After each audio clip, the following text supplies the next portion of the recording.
Cervical spondylosis, इसे हम आयुर्वेद में अंश मर्म व्याघात कहेंगे।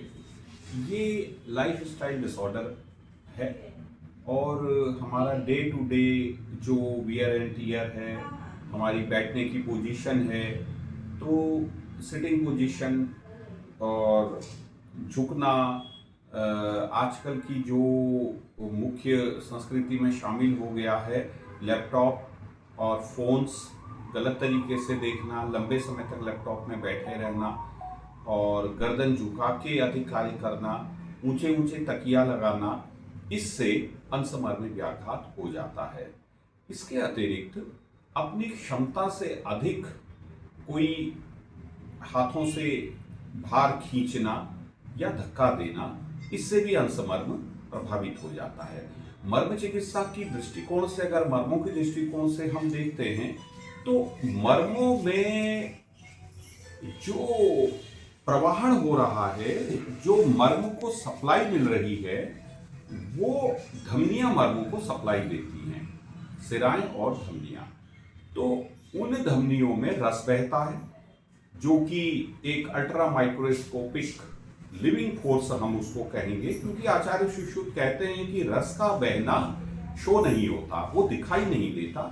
वो जहां पर उसका क्षय या वृद्धि होती है, वहां पर वो अपने लक्षण देता है। जैसे अगर अंशमर्म जहां पर है, तो अंशमर्म कहां पर है? बाहु मूर्ध ग्रीवा मध्य, बाहु का ऊर्ध्व और ग्रीवा इनका जो मध्य है। देखिए ये जो मध्य है, ये दोनों का मध्य, ये अंशमर्म है। ठीक मध्य में अंशमर्म आएगा, छोटा मर्म है, अर्ध अंगुल इसका साइज है। तो यानी कि आपको एग्जैक्ट करेक्ट पॉइंट पर उत्प्रेरित करना है मर्म को, तो वहां पर आप उत्प्रेरित करेंगे। और उसी को क्यों उत्प्रेरित करना है? क्योंकि अंशमर्म में जो रस की सप्लाई हो रही थी धमनियों के द्वारा, सिराओं के द्वारा, उसमें बाधा आ गई। जहां पर भी बाधा आ गई, वहां पर अमुक अमुक रोग हो जाता है।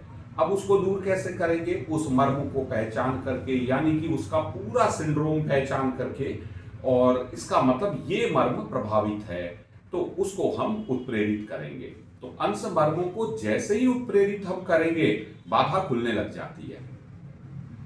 तो ये हम अपने डे टू डे प्रैक्टिस में देखते हैं, क्योंकि मर्म चिकित्सा से रिलेटेड और इन व्याधियों से रिलेटेड पेशेंट, रोगी काफ़ी हमारे पास आते हैं।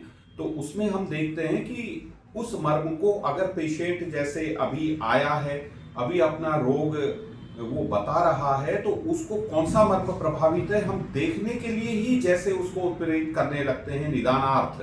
तो निदानार्थ उत्प्रेरण करने से ही उसका वो बाधा दूर होने लगती है। जो जो भी उसको रेटिकुलोपैथी हो रही हो, हाथ नहीं उठ रहा हो, वो उसी समय उठने लग जाता है। तो बस हम मर्म को पहचान करके फिर उसका पूरा ट्रीटमेंट करते हैं, तो मर्म चिकित्सा प्रॉपर्ली फिर कर दी जाती है।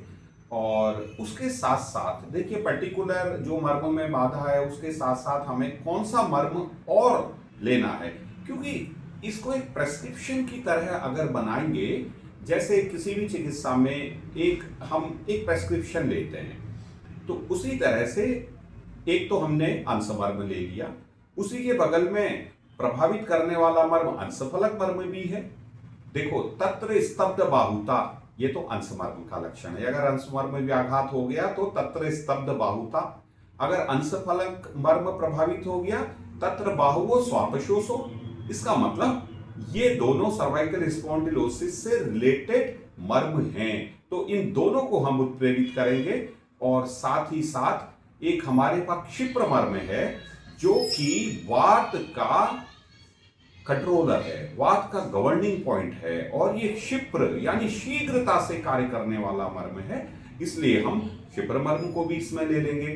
तो ये मर्म, अगर हम विशेष मर्मों का ही चयन कर लें, तो उससे हमारी मर्म चिकित्सा से कार्य सिद्धि हो जाती है। और कुछ सिटिंग में किसी पेशेंट में चौथी पांचवी सिटिंग से रिजल्ट्स अच्छे आ जाते हैं, किसी में 10-12 सिटिंग में एक अच्छा रिजल्ट आ जाता है। पर डे हम उसको सिटिंग करते हैं, और उसमें उत्प्रेरण की विधि अगर हम पहले देखिए, आचार्य सुश्रुत कहते उत्प्रेरण क्या है हमारा, हम विमलापन विधि से उत्प्रेरण करते हैं, यानी कि उसको प्रेस करते हैं और गूढ़ शल्य को ढूंढते हैं विमलापन से। तो विमलापन से वो शल्य पकड़ में आ जाता है, यानी कि वो टेंडर होता है, वहां पर वो हमें मालूम चल जाता है कि ये मर्म प्रभावित है। और उसको पहले हम विमलापन से पहले आचार्य कहते हैं कि उसमें स्नेहन स्वेदन किया जाए, तो उससे रिजल्ट्स परिणाम हमारे अच्छे आते हैं। तो हम पहले उसमें अंश मर्म और अंश फलक के आसपास पोटली स्वेद भी कर दें, तो उससे क्या होता है, मर्म उत्थित हो जाता है, वो स्टिमुलेशन के लिए अच्छी तरह से कार्यदायी हो जाता है, तो उसका कार्य कर भाव बढ़ जाता है, कार्य करने की शक्ति बढ़ जाती है, तो हम उसको उत्प्रेरित आसानी से कर सकते हैं। तो हमने पहले पोटली स्वेद करके थोड़ा मर्म को उत्थित किया और उसके बाद हमने उत्प्रेरण दिया, तो हमें रिजल्ट्स और अच्छे मिलेंगे। हालांकि देखिए, निदानार्थ हमने मरीज के बैठे बैठे ही मर्म को उत्प्रेरित किया तो तब भी हमें रिजल्ट मिले, लेकिन और अच्छे रिजल्ट्स के लिए हम उसको पूरे सिद्धांत तक चलेंगे तो रिजल्ट्स और अच्छे आएंगे।